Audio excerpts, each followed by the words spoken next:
وأشهد أن محمدا عبده ورسوله. يقول الله جل وعلا: يا أيها الذين آمنوا اتقوا الله حق تقاته ولا تموتن إلا وأنتم مسلمون. وقوله تعالى: يا أيها الذين آمنوا اتقوا الله وقولوا قولا سديدا يصلح لكم أعمالكم ويغفر لكم ذنوبكم ومن يطع الله ورسوله فقد فاز فوزا عظيما. إخواني في الدين، أعزني الله وإياكم وبارك الله فيكم جميعا. الحمد لله، شكر لله، ولا حول ولا قوة إلا بالله. اللهم أعنا جميعا. InsyaAllah ta'ala kita lanjutkan kembali kajian kita membahas kitab Syarah Thalathatul Usul, 3 landasan pokok dalam Islam yang akan ditanyakan kepada kita di alam kubur. Pada pembahasan kemarin kita sudah menyelesaikan kewajiban yang keempat, yaitu as-sabru 'alal adha fihi, bersabar di atas ilmu, bersabar dalam menuntut ilmu, bersabar dalam beramal salih, bersabar di dalam berdakwah di jalan Allah Subhanahu wa taala. Dan telah kita bagi pembagian kesabaran pada pertemuan yang telah berlalu bahwa seorang dikatakan sabar apabila terdapat padanya 3 perkara. Yang pertama, dia mampu mengendalikan hatinya terhadap segala ketentuan dan takdir Allah Subhanahu wa taala. Iya. Kemudian yang kedua, dia bersabar dengan mengendalikan lisan, ya, dari segala cobaan yang Allah taala takdirkan. Kemudian yang ketiga, dia bisa mengendalikan anggota badannya dari segala ujian, cobaan, takdir yang Allah Ta'ala timpakan kepadanya dari cobaan. Kemudian juga kita telah membagi bahwa kesabaran itu yang wajib kita sabarkan ada 3. Kita wajib bersabar terhadap perintah yang Allah Ta'ala perintahkan dalam Islam. Yang kedua, kita wajib bersabar terhadap apa yang Allah larang, segala yang diharamkan. Kemudian yang ketiga, kita wajib bersabar terhadap segala ketetapan dan takdir Allah Ta'ala yang menyusahkan, yang menyakitkan. Iya, segala bentuk cobaan dan ujian. Ya, tentang kesabaran ini sangat penting sekali, ikhwan. Dalam kehidupan manusia itu sangat dibutuhkan kesabaran. Dan di sana para ulama juga menyebutkan bahwa seorang terhadap musibah yang menimpa dia itu bisa menjadi ringan jika dia berada di atas 2 keadaan dan keyakinan. Segala cobaan, musibah yang menimpa dia maka pasti akan menjadi ringan jika tidak bisa dia hilangkan. Ya, bisa hilang cobaan itu, bisa hilang apa? Rasa berat. Ya, bisa menjadi ringan musibah itu, bahkan mungkin bisa menghilangkannya kesedihan yang menimpa dia jika dia berada pada 2 perkara. Yang pertama, musibah yang menimpa seseorang selama bukan musibah dalam urusan agama, maka semua musibah itu ringan insyaallah. Selama bukan musibah yang menimpa dia bukan dalam musibah dalam urusan agama. yakni bukan musibah dalam urusan berbuat maksiat, dosa dan memperturutkan syahwat, memperturutkan nafsu dan syahwat. Selama bukan musibah ini yang menimpa dia, maka semua musibah dunia ringan. Yang jadi musibah yang paling berbahaya ketika kita berlumur maksiat dan dosa. Ketika kita mengedepankan nafsu, memperturutkan syahwat. Ini musibah dalam urusan apa? Agama, bisa merusak agama seorang. Iya. Maka selain daripada musibah ini, musibah yang menimpa badan kita, musibah yang menimpa anak kita, istri kita, keluarga kita, pekerjaan kita, musibah yang terjadi dalam urusan dunia, maka semua musibah itu ringan insyaallah. Yang kedua, musibah itu bisa menjadi ringan ya ketika dia melihat musibah yang menimpa orang lain. Maka ketika seorang melihat ada orang lain ditimpa musibah dan dia lihat musibah orang itu lebih berat dibandingkan musibah dia, maka pasti dia akan merasa ringan setiap cobaan yang dia dapatkan. Karena enggak ada orang di alam ini yang tidak dapatkan cobaan, ujian. Tapi kalau dia melihat cobaan, makanya kalau kita mau sabar, kita baca kembali sejarah musibah, cobaan yang menimpa orang-orang di zaman dahulu, di mana mereka juga beriman. Mereka dibunuh. Sekarang banyak orang mendapatkan cobaan, maka apa yang Allah berikan kepada kita ini cobaan insyaallah ringan. Jika kita melihat cobaan yang menimpa orang lain. Ya, dan kita patut bersyukur kepada Allah ketika kita tertimpa musibah, kita masih bisa bersabar. Yang kedua, kita bersyukur kepada Allah ketika musibah yang menimpa kita itu bukanlah musibah yang terbesar.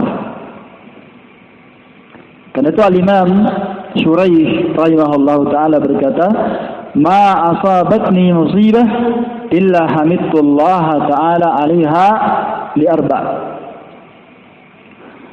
Tidaklah musibah yang menimpa saya dari musibah-musibah kecuali pasti saya akan memuji Allah Subhanahu wa taala atas musibah tersebut disebabkan karena 4 sebab. Yang pertama, karena Allah taala masih memberikan saya rezeki bisa bersabar terhadap musibah itu. Karena ada orang yang kena musibah, dia tidak bisa mengendalikan dirinya terhadap cobaan itu. Ini kita wajib memuji Allah karena kita masih bisa bersabar, diberikan kekuatan oleh Allah masih bisa bersabar. Karena ada orang yang tak bisa bersabar ketika dapat cobaan. Ini dia puji Allah karena sebab ini. Yang kedua, ar-razaqani al-istirja'u indaha. Saya masih bisa kembali kepada Allah dengan mengucapkan kalimat istirja' ketika mendapatkan musibah. Apa itu kalimat istirja'? Masih sempat mengucapkan inna lillahi wa inna ilaihi raji'un. Kalimat ini adalah kalimat istirja, kalimat yang mengharuskan kita harus kembali kepada Allah ketika kita kena musibah, bukan kembali kepada makhluk. Karena banyak orang yang dikena musibah bukan kembali kepada Allah, datang kepada dukun. Kena musibah justru semakin dia jauh dari Allah, tidak kembali kepada Allah. Semakin dapatkan cobaan, musibah, ujian, justru dia semakin bergantung kepada makhluk. Maka seorang yang dapat musibah bersyukur ketika dia masih bisa istirja kembali kepada Allah. Kembali kepada Allah Subhanahu wa taala. Iya. Yang ketiga, an lam yaj'alha akbaru minha. Saya memuji Allah taala terhadap musibah yang menimpa saya, di mana Allah Ta'ala tidak menjadikan musibah yang menimpa saya bukanlah musibah yang paling besar. Masih banyak orang ditimpa musibah yang lebih berat. Apa itu? Ada orang ditimpa musibah, ditabrak mobil, kakinya patah.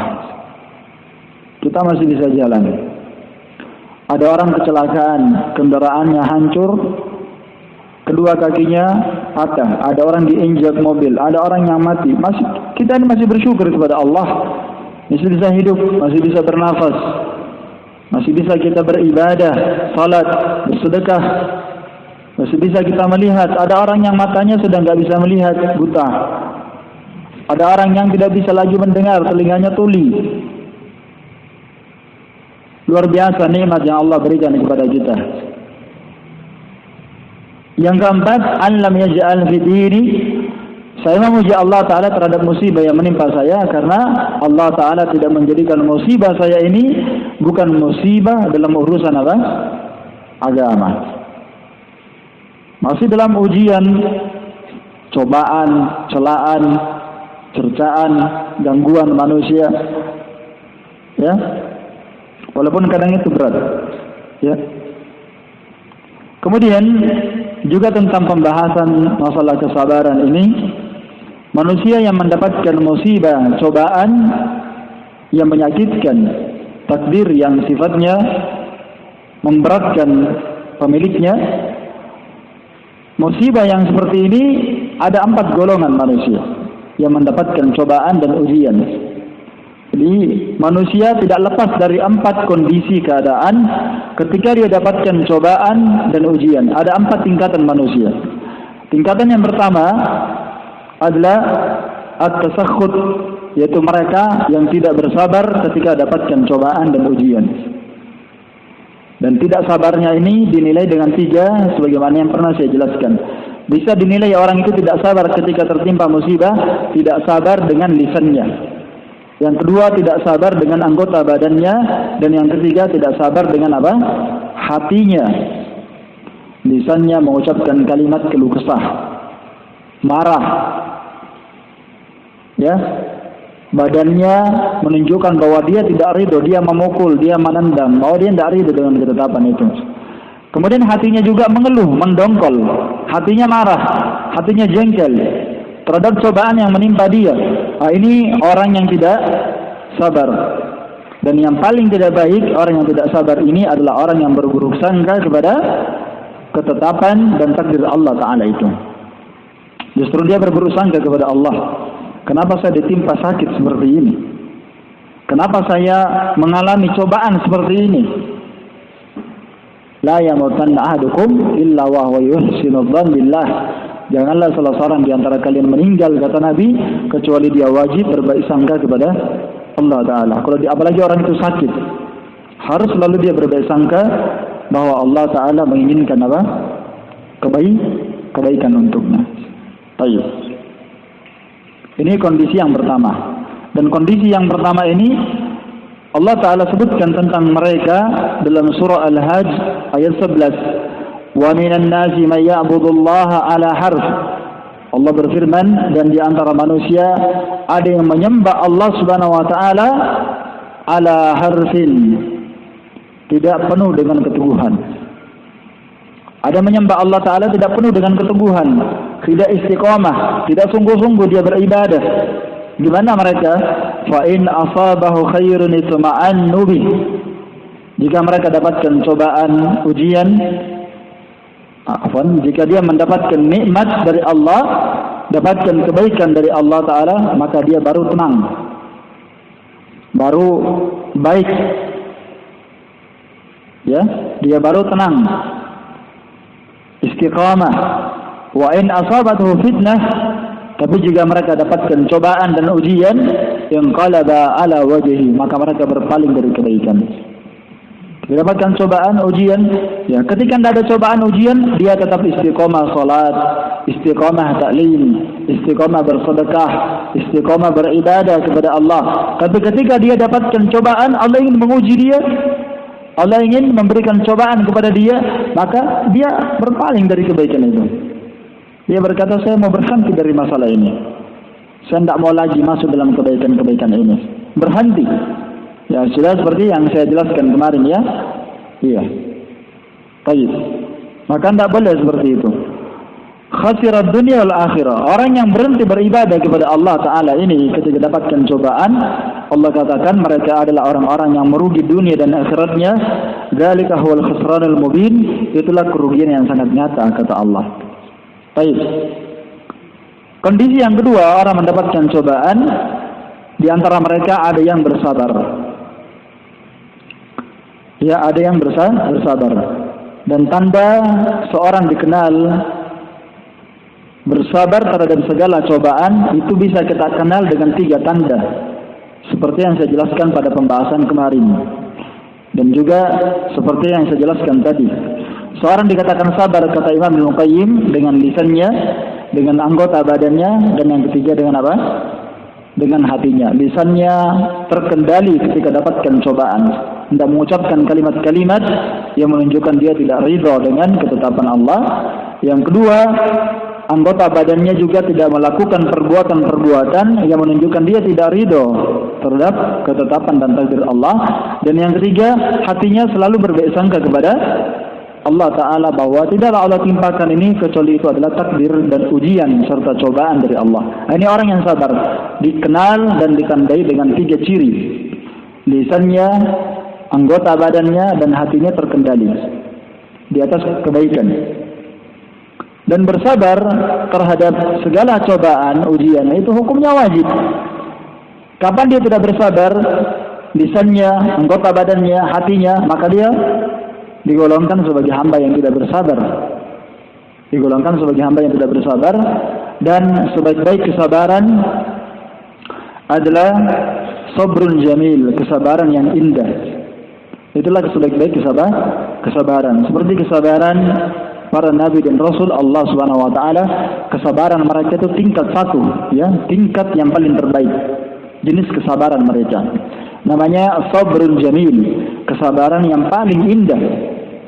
Kesabaran yang diikuti dengan apa? Kebaikan yang banyak. Kesabaran yang diikuti oleh ketenangan, kesabaran yang diikuti oleh tawadhu, kesabaran yang diikuti oleh kesyukuran, kesabaran yang diikuti oleh apa? Ketenangan jiwa dalam menghadapi cobaan itu. Seperti kesabaran Nabi Yakub alaihissalam. Itu beliau diuji dengan kesabaran yang luar biasa, kesabaran Nabi Yakub, ya. Nabi Yakub anaknya banyak. Yang paling terkenal Nabi Yusuf, iya kan? Kemudian Nabi Yusuf punya saudara yang sangat banyak sekali, lebih 10 orang. Ada saudara sekandung, seayah dan seibu, dan ada saudara seayah tapi tidak seibu. Kemudian Allah Ta'ala pisahkan Nabi Yakub dengan Nabi Yusuf alaihissalam, iya kan? Padahal dia sangat mencintai Nabi Yusuf. Kata saudaranya, biarlah kami bermain bersama Yusuf. Kata ayahnya, saya khawatir dia akan dimakan serigala. Katanya tidak, kalau dia dimakan serigala, berarti kami ini tidak ada gunanya. Kami ini adalah orang yang sudah besar. Maka mereka buat makar untuk Nabi Yusuf, untuk membunuh Nabi Yusuf alaihissalam. Kemudian mereka pun membawa Nabi Yusuf pergi bermain, kemudian mereka melemparnya ke dalam sumur. Ya, sebelumnya mereka sudah bersepakat mau membunuh Nabi Yusuf, tapi mereka tidak sepakat. Yang mereka sepakati, makar mereka, Nabi Yusuf dibuang kemana? Dibuang ke sumur. Mereka berusaha untuk memadamkan kebaikan Nabi Yusuf, tapi Allah berkehendak lain. Maka apa yang Allah Ta'ala inginkan kebaikan pada seorang hamba, tidak ada manusia bisa menghalanginya. Walaupun manusia seluruh berkumpul untuk menghilangkan kebaikan pada manusia, jika Allah menghendaki kebaikan pada dia, tidak ada yang bisa menghalanginya. Ada yang bisa menghalanginya. Maka Nabi Yusuf dipisahkan dari ayahnya, sampai Nabi Yakub itu menangis. Menangisnya bukan setahun, 2 tahun, bertahun-tahun dia menangis, ya, sampai matanya ini buta. Sampai buta dia menangis, sampai nggak melihat. Berpisah dengan Nabi Yusuf puluhan tahun, ya, lebih 10 tahun, hampir 20 tahun berpisah dengan Nabi Yusuf. Setelah itu Nabi Yusuf ternyata di Mesir diangkat sebagai pemimpin yang memegang perbendaharaan kerajaan. Ya. Setelah itu mereka kekurangan makanan. Kemudian Nabi Yakub kembali lagi mengirim anaknya untuk mengambil bahan makanan di Mesir. Kata Nabi Yusuf, waktu itu Nabi Yusuf tidak dikenal karena dia sekarang sudah jadi raja. Dia berkata kepada sekitar 11 orang atau 10 orang saudaranya, katanya, nanti kalau antum kembali lagi, saya tidak akan bagikan lagi antum sampai antum bawa saudaranya antum yang bernama Bunyamin. Bunyamin inilah saudara kandung Nabi Yusuf. Setelah itu Bunyamin datang ke sana, Nabi Yusuf buatkan mereka sesuatu untuk menarik saudaranya, Bunyamin ya. Disimpanlah piala di karungnya ya. Disimpan piala di karungnya, kemudian setelah mereka pergi dikejar oleh pengawal. Ya. Innakum lasarikun, sungguhnya ada di antara antum yang mencuri. Kata mereka, kami ini tidak berbuat kerusakan di sini. Terus apa balasannya kalau antum ada yang mencuri? Balasannya, siapa yang mengambilnya, dia akan menjadi tebusannya. Ternyata setelah diperiksa karungnya, jadi bukan dulu karungnya Bunyamin yang diperiksa, karungnya mereka semua diperiksa, tidak ada. Nah, Bunyamin paling terakhir. Nah, ini ada. Apa kata saudaranya? Jangan kamu mengambil Bunyamin ini, karena kamu sudah punya janji dengan ayahnya. Ayahnya ini sudah tua. Siapa ayahnya? Nabi Yakub. Jangan kamu ambil dia, ambil saja kami. Kami sudah berjanji kepada Nabi Yakub supaya jangan kamu ambil dia. Kamu ambil salah satu di antara kami. Kata Nabi Yusuf, kalau begitu kami berbuat zalim. Siapa yang berbuat pelanggaran, dia yang akan menebusnya. Nah, Nabi Yusuf buat makar untuk mereka. Setelah itu diambil Bunyamin. Apa mereka berbuat? Saudara mereka yang paling tertua berkata, bersumpah dia di situ. Dia bersumpah, saya tidak akan meninggalkan tempat saya sampai Bunyamin pulang. Apa akan saya katakan kepada Nabi Yakub? Apa yang harus saya katakan kepada ayahku? Padahal saya sudah berjanji, saya akan bawa pulang dia. Apa yang terjadi setelah mereka pulang? Bertambah kesedihan Nabi Yakub. Nabi Yusuf dulu hilang, dipisahkan lagi dengan anaknya Bunyamin lagi. Nah, setelah mereka pulang, ya, ternyata Nabi Yusuf alaihissalam mengumpulkan mereka dan memberitahu bahwa saya adalah Yusuf. Ya, ini kain saya, kata Nabi Yusuf. Ini kain saya, antum bawa pulang ke rumah. Bawa pulang ke rumah dan sampaikan bahwa ini dari Nabi Yusuf. Ya, belum sampai ke sana. Ayahnya berkata, saya mencium aroma Nabi Yusuf. Ini pakaian Nabi Yusuf dibawa dari kecil. Kainnya. Belum sampai di rumahnya, kata Nabi Yakub, saya mencium baunya Nabi Yusuf. Kata saudaranya Nabi Yusuf, kamu ini terlalu berlebihan. Kamu kembali lagi ke masa lalu. Nabi Yusuf sudah tidak ada. Ternyata setelah mereka tiba dan bawa kain Nabi Yusuf, kemudian disimpan di wajah Nabi Yakub, langsung melihat. Ini kesabaran yang panjang sekali ini menimpa Nabi Yakub alaihissalam. Kesabaran yang panjang. Dan dibalik dari musibah-musibah ini kan tadi musibah yang banyak menimpa mereka. Keluarganya banyak tertimpa musibah, cobaan.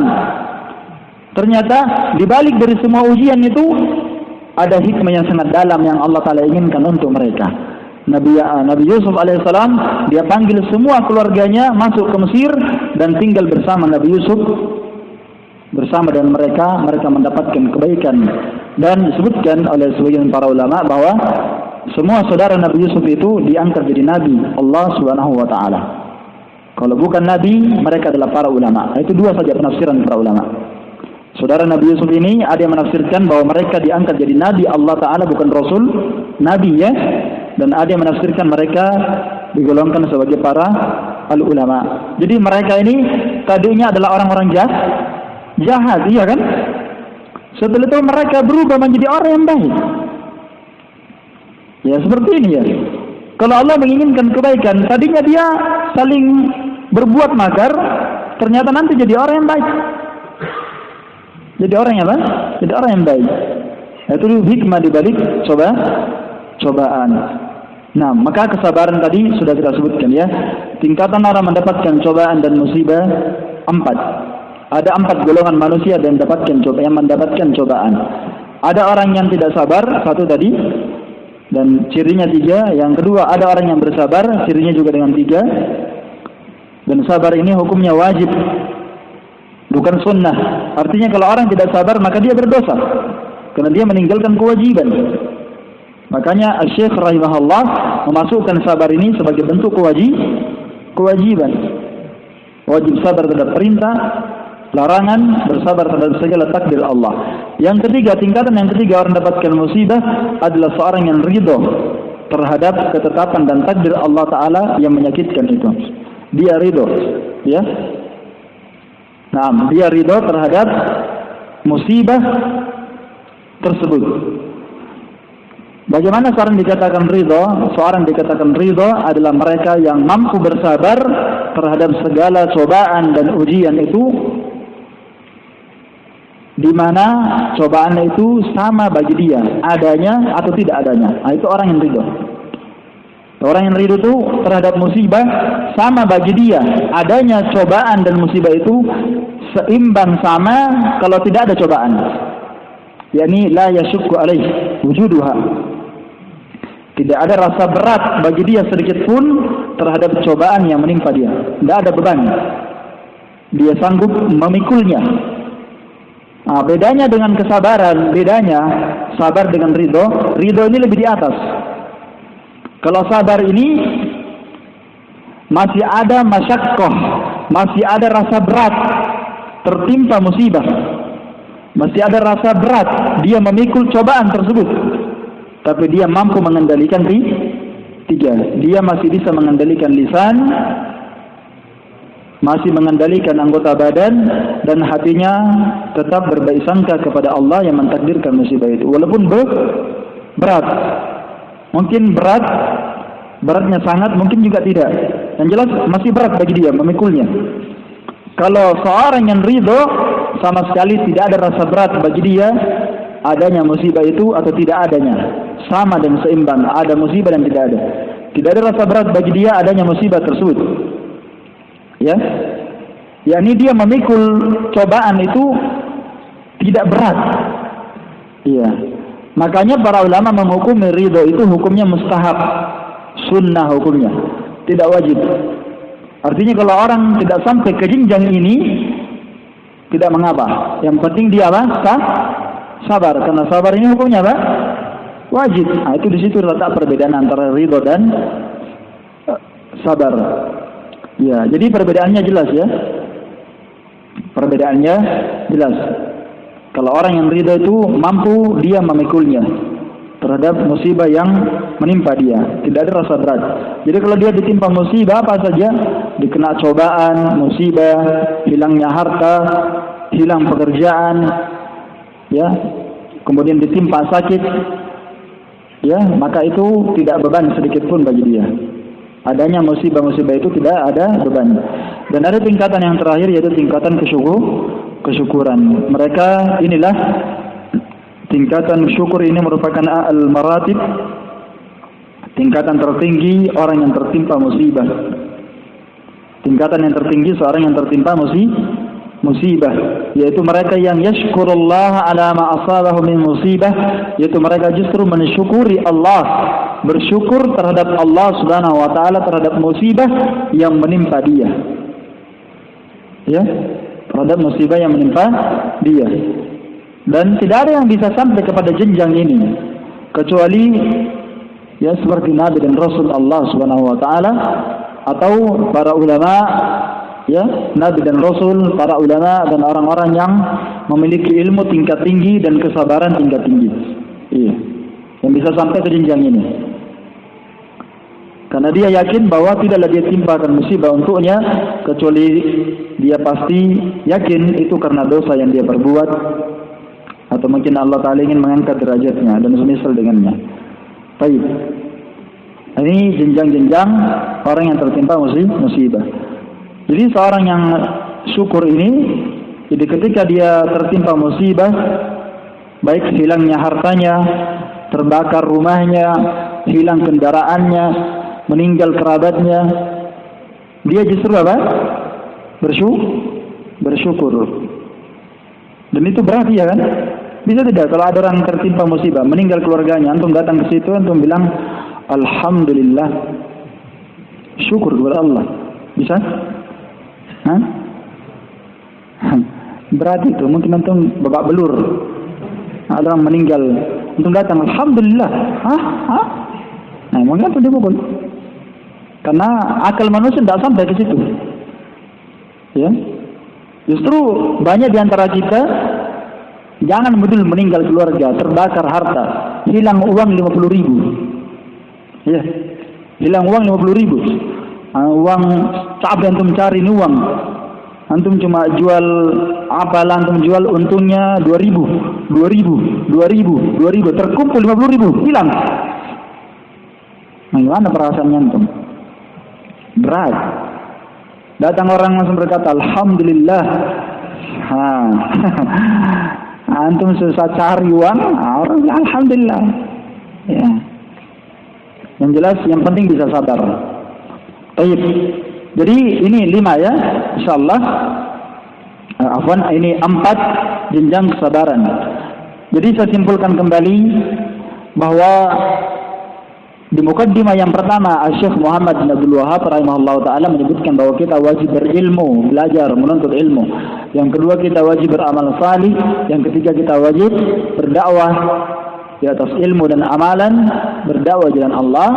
Yang keempat, kita wajib bersabar. Al-Imam Ibnu Qayyim dalam kitabnya Zadul Ma'ad fi Hadi Khairil Ibad jilid 3 halaman 10, beliau menyebutkan satu faedah tentang hal ini. Jadi ini sebenarnya perkataan Syekh Muhammad bin Abdul Wahhab sama sebenarnya perkataannya beliau dengan Al-Imam Ibnu Qayyim. Cuma beliau kelebihannya dia datangkan dalilnya apa? Surah apa? Al-Asr. Nah, kita baca perkataan Imam Ibnu Qayyim. Kata beliau, jihadun nafs arba'u maratib. Jihad melawan hawa nafsu ada 4 tingkatan. Ya. Karena jihad itu terbagi 4 ya. Jihad itu terbagi 4. Ada jihadus syaitan, jihad melawan syaitan. Yang kedua, jihadul kafirin wal musyrikin, jihad melawan orang kafir, orang musyrik dengan tombak dan pedang. Ya. Jihad yang ketiga, jihadul munafikin, jihad melawan orang-orang munafik. Dengan apa melawan orang munafik? Bil hujjati wal bayan, dengan hujjah menjelaskan kebatilan, termasuk jihad melawan orang munafik. Semisal dengannya kata para ulama, berjihad melawan orang-orang yang menyimpang dari jalan Islam dan sunnah, berjihad melawan ahlul bid'ah. Iya. Berjihad melawan apa? Ahlul bid'ah. Dan ada jihad yang keempat namanya jihadun nafsi, jihad melawan hawa nafsu. Ya, jadi ada berapa jihad? 4. Jihad melawan syaitan, jihad melawan orang kafir, musyrik. Yang ketiga jihad melawan orang munafik, dan yang keempat jihad melawan hawa nafsu syahwat.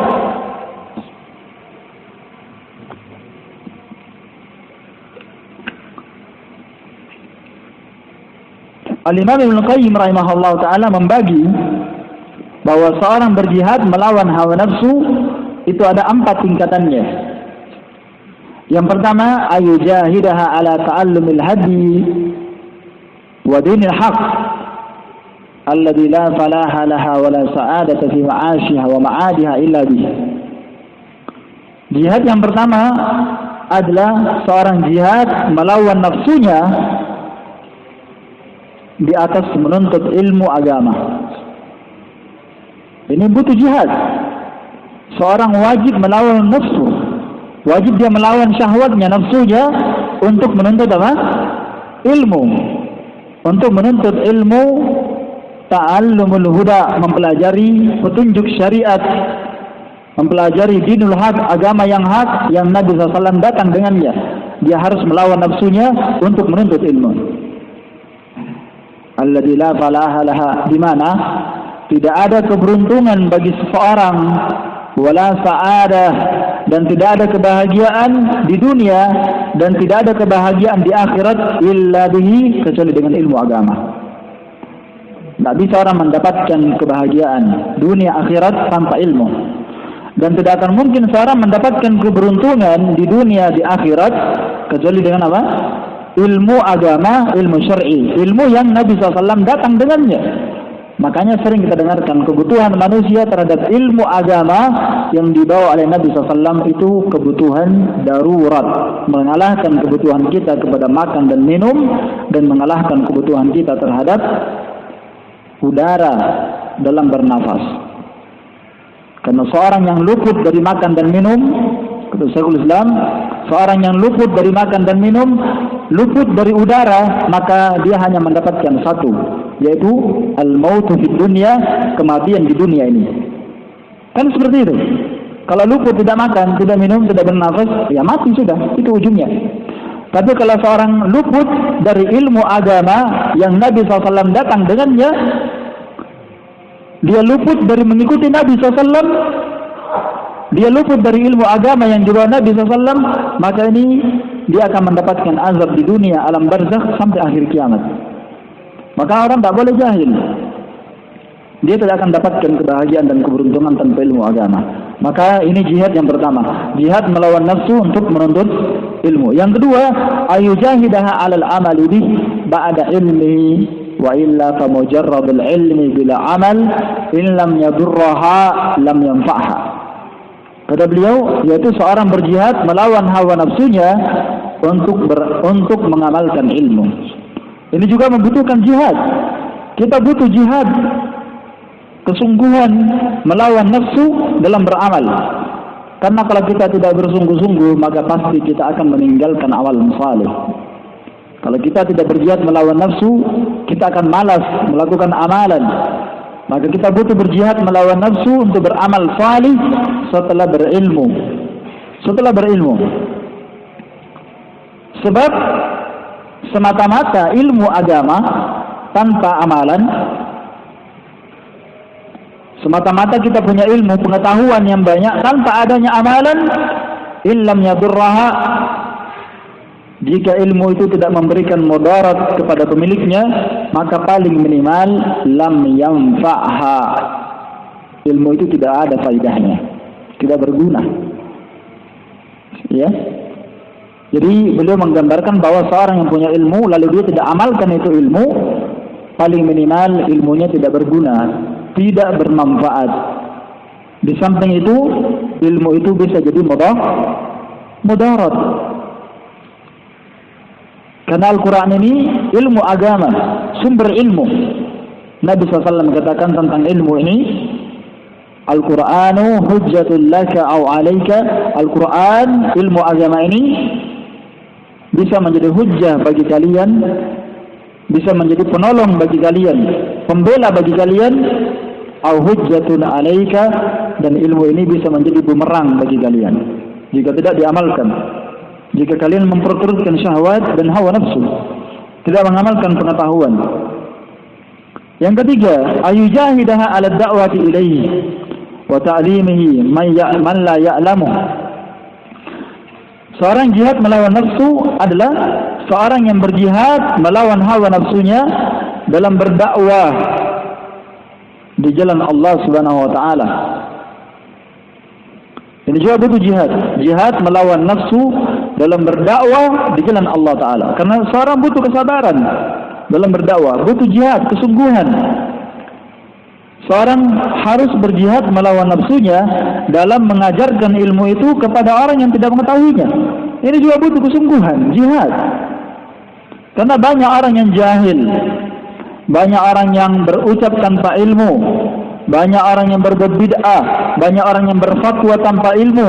Maka dia wajib menjelaskan kebenaran dan tidak boleh dia menyembunyikan kebenaran tersebut. Wajib dia menjelaskannya. Jangan dia menjadi orang yang bisu, syaitan yang bisu. Dia biarkan orang menyimpang. Jangan. Dia wajib menjelaskan al-haq. Ya, karena Quran dan Sunnah ini tidak bisa dia membela dirinya, tidak bisa. Harus ada orang yang berbicara dengan Quran dan Sunnah. Kata para ulama, kalau antum berada di sebuah maktabah perpustakaan, di sana ada Sahih Bukhari, Sahih Muslim, ada kitab-kitab Syarhus Sunnah, ada Usulus Sunnah. Di sana ada Al-Quran, ada tafsir, ada hadis-hadis. Semua isi Al-Quran dan Sunnah itu bisa membantah kesyirikan, bid'ah. Tapi kalau ada ahlul bid'ah yang masuk di maktabah, ada orang yang musyrik masuk di maktabah, ada tidak kitab Sahih Bukhari langsung berdiri, antum berbuat bid'ah? Tidak ada. Walaupun isinya itu Sahih Bukhari bisa menghantam semua orang berbuat bid'ah. tapi dia tidak bisa berguna sampai ada orang yang apa? Sampai ada orang yang menegakkannya, memerintahkan yang ma'ruf dan melarang dari yang mungkar. Iya, melarang dari yang mungkar. Maka seorang butuh berjihad untuk berdakwah di jalan Allah, butuh jihad melawan nafsu dalam mengajarkan ilmu agama kepada orang yang tidak tahu. Wa illa kana minal ladzina yaktumuna ma anzalallah. Jika tidak seperti itu, dia punya ilmu lalu dia menyembunyikan al-haq, menyembunyikan apa yang Allah Ta'ala turunkan, ya, maka dia berarti tidak mengamalkan ilmunya. Iya. Siapa yang seperti ini? Berarti dia menyembunyikan apa yang Allah turunkan dari petunjuk dan penjelasan, dan ilmunya tidak bermanfaat, dan ilmunya ini tidak bisa menyelamatkan dia dari azab. Yang terakhir, seorang butuh berjihad melawan nafsu di atas kesabaran, menanggung beban dalam menuntut ilmu, beramal saleh, dan menanggung beban dalam berdakwah di jalan Allah. Menanggung beban gangguan makhluk, wa yatahammalu dzalika kullahu lillah, dan hendaklah dia bersabar dalam memikul semua masyaqqah, dalam memikul semua beban gangguan-gangguan tadi, dia harus memikulnya harus karena Allah Subhanahu wa taala. Bukan karena dia lemah, bukan karena dia tidak bisa melawan, bukan karena dia tidak bisa membalas, bukan. Tapi dia memikul semua masyaqqah yang berat itu tadi, dia memikul semuanya, ocehan, cercaan, celaan, gangguan manusia, dia pikul semua itu kulluhu lillah. Dia pikul karena Allah. Dia pikul karena Allah. Apa maksudnya karena Allah? Karena Allah yang perintah seperti itu. Kita harus memikul semua beban itu dalam rangka mencari keridhaannya siapa? Keridhaannya Allah, akhirat. Fa idza istakmala hadhihi al-maratib al-arba' sara min ar-rabbaniyyin. Maka seorang yang bisa menyempurnakan 4 maratib ini, maka dia tergolong sebagai ulama rabbaniyin, ulama rabbani. Karena ulama rabbani itu belum dikatakan dia sebagai ulama rabbani sampai dia punya ilmu Quran dan Sunnah. Yang kedua, sampai dia mengamalkan ilmunya dan sampai dia mengajarkan ilmunya kepada manusia, dan sampai dia bisa bersabar di atas ilmu, amalan, dan berdakwah di jalan Allah Subhanahu wa ta'ala. Nah, ini 4 jenjang yang disebutkan oleh para ulama bahwa ini adalah perkara yang wajib. Dalilnya sudah kita bahas dalam surah Al-Asr, dalam surah Al-Asr. Iya. Dan tentang surah Al-Asr ini, ya, Al-Imam Syafi'i rahimahullah ta'ala berkata tentang surah Al-Asr ini. Di matan selanjutnya beliau berkata, qala Syafi'i rahimahullah ta'ala, law ma anzalallahu hujjatan ala khalqihi illa hadhihi surata lakafathum. Kata Imam Syafi'i, kalau seandainya Allah Subhanahu wa ta'ala tidak menurunkan satu hujjah, hujjah yakni penjelasan, ya, bayan, bayinat. Kata Syafi'i rahimahullah, kalau seandainya Allah Ta'ala tidak menurunkan satu penjelasan kepada makhluknya, kepada hamba-hambanya, illa hadhihi surata, kecuali satu surah ini saja, yaitu surah Al-Asri.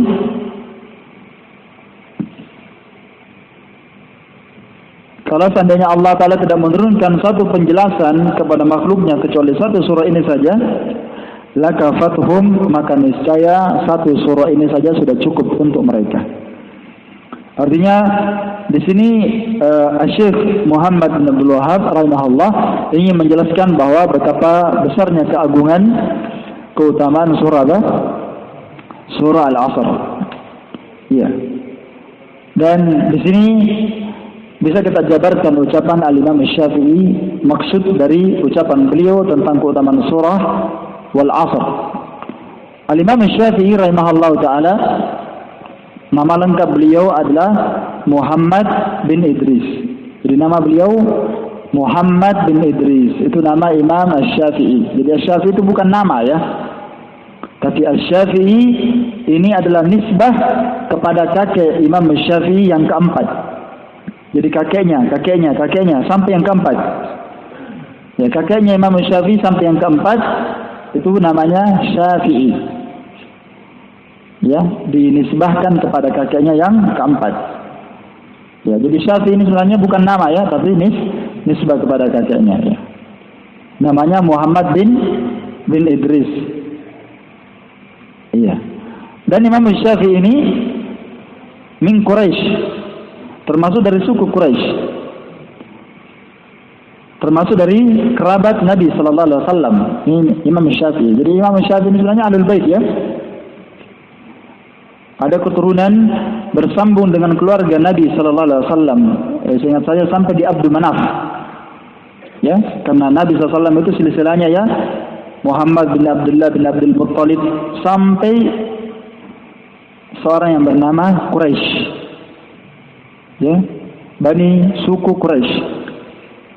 Ya, sampai bernama Quraisy. Dan Imam Syafi'i termasuk dari suku Quraisy, ya, min Bani Muttalib. Jadi dia dari suku Quraisy, kemudian dia dari Bani Muttalib, sama kakeknya Nabi SAW. Tadi Imam Syafi'i tidak pernah berkata ya, saya Ahlul Bait ya, hadis. Saya ini tidak makan sedekah, saya Habib. Nah, sekarang ini banyak orang mengaku keluarga Nabi SAW. Habib Fulan, Habib Fulan. Iya. Terlalu banyak orang yang mengaku keturunan Nabi. Kenapa banyak orang mengaku keturunan Nabi SAW? Karena banyak orang suka dengan dunia. Kapan dia mengaku keturunan Nabi SAW, maka dia akan dimuliakan, dia akan diagungkan, dia akan dihormati. Ya, dia akan dipuji. Ya, paling minimal dia pasti banyak duit. Ya, karena keturunan Nabi SAW banyak orang akan membantu dia. Iya, baik. Ya, jadi masalah kalau habis keturunan Nabi SAW ini, ya, macam-macam dia kerjakan. Ya, ada namanya haul, ada namanya apa? Maulid juga, macam-macam ya, telur berkah. Imam Syafi'i termasuk salah seorang imam yang empat, yang paling terkenal ya. Dan dari empat mazhab ini, memang dari murid Imam Syafi'i yang paling banyak. Yang paling apa? Bukan paling banyak, yang paling banyak terkenal. Iya. Dan Imam Ahmad juga punya murid yang banyak ya. Punya pengikut yang banyak, yang mengikuti mazhab beliau sama dengan Imam Syafi'i. Dan Imam Syafi'i ini dia salah seorang ulama yang paling keras terhadap haramnya taklid. Paling terkenal dengan ucapan-ucapannya. Walaupun paling banyak orang bertaklid kepada beliau. Kalau didengarkan ucapan Imam Syafi'i ini paling keras terhadap apa?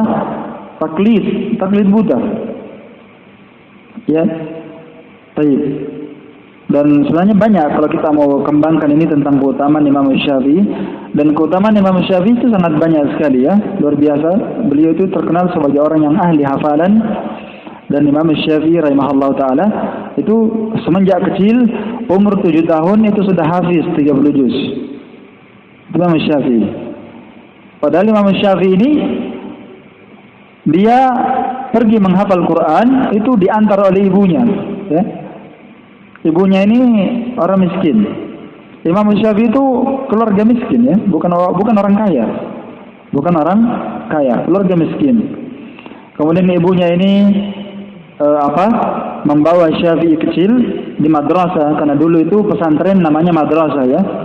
Kalau sekarang ini kita sekarang anak-anak santri yang dikenal dengan ma'had atau pesantren ya, kalau bahasa kita. Kalau dulu itu namanya madrasah, sekolah ya. Imam Syafi'i dibawa ke madrasah di masjid, ada madrasahnya, ada kursinya, ada tempat duduknya. Imam Syafi'i dibawa ke sekolah, nggak ada tempat. Imam Syafi'i tidak bisa masuk kelas. Kata ibunya, saya mau jadikan anak saya menghafal juga. Kata gurunya, nggak ada tempat. Nanti kalau Adam yang berdiri keluar, baru masuk. Jadi dia ini, ya kalau bahasa kita, ya samping-sampingan saja. Ternyata dia setelah masuk menghafal, dan gurunya melihat ini Imam Syafi'i bukan sembarangan orang. Dia sudah berumur 7 tahun selesai habis 30 juz. Kemudian setelah dia menghafal 30 juz, kemudian dia dibawa kepada Imam Malik. belajar di Imam Malik. Imam Malik punya kitab yang bernama Muwatta. Ya, ribuan hadis isinya. Imam Syafi'i belajar kepada Imam Malik. Di umur Imam Syafi'i 9 tahun selesai dihafal itu semua kitab Muwatta. Belum 10 tahun. Selesai dihafal semua itu. Sampai Imam Malik berkata, didudukan Imam Syafi'i. Kata Imam Malik, saya melihat Allah Ta'ala memberikan cahaya ke dalam hatinya antum. Ini bukan sembarang yang bisa seperti ini. Saya melihat Allah Ta'ala telah memasukkan cahaya ke dalam hatimu. Maka jangan sampai kamu menghilangkan ilmu ini dengan dosa dan maksiat. Jangan kamu campur. Karena kalau kamu campur dengan dosa dan maksiat, maka ilmu itu tidak akan bisa tinggal dalam hati. Makanya seorang yang mau menuntut ilmu, semua para ulama yang menulis tentang adab penuntut ilmu, pasti ini adab yang paling pertama dulu yang diajarkan. Apa itu? Membersihkan tempat penampungan ilmu. Karena yang menampung ilmu di mana? Bukan kantong baju. Bukan di otak. Tapi hati. Hati harus bersih dulu. Kapan hati tidak bersih? Kapan hati tidak tulus dan tidak bersih dan tidak jujur, maka tidak akan mungkin ilmu masuk ke dalamnya. Kalaupun masuk, paling nanti masuk keluar lagi. Maka tidak bisa dicampur-campur itu. Maka hati dulu harus bersih. Karena dia akan menampung ilmu. Makanya Al-Imam Ali bin Abi Thalib, beliau berkata ketika menasihati gurunya, ya, Ziyad bin Malik, Malik bin Ziyad, kata Ali bin Abi Thalib radhiyallahu taala anhu, sesungguhnya hati yang paling baik adalah hati yang paling luas menampung ilmu dan kebaikan. Itu hati yang paling baik. Itu hati yang paling luas menampung segala kebaikan. Karena hati itu, karena yang menampung itu ilmu agama adalah hati. Jadi hati itu harus luas. Hati itu tidak boleh sempit. Ya, hati harus lapang. Baik. Ini tentang keutamaan Imam Asy-Syafi'i. Insyaallah taala pada pertemuan akan datang nanti kita syarah sedikit tentang perkataan Imam Asy-Syafi'i tentang keutamaan surah Al-Asr. Ya, saya kira ini cukup ikhwan. Wallahu ta'ala a'lam bisawab. Subhanakallahumma wa bihamdik asyhadu an la ilaha illa anta astaghfiruka wa atubu ilaik. Alhamdulillahirabbil alamin. Tafaddalu barakallahu fikum.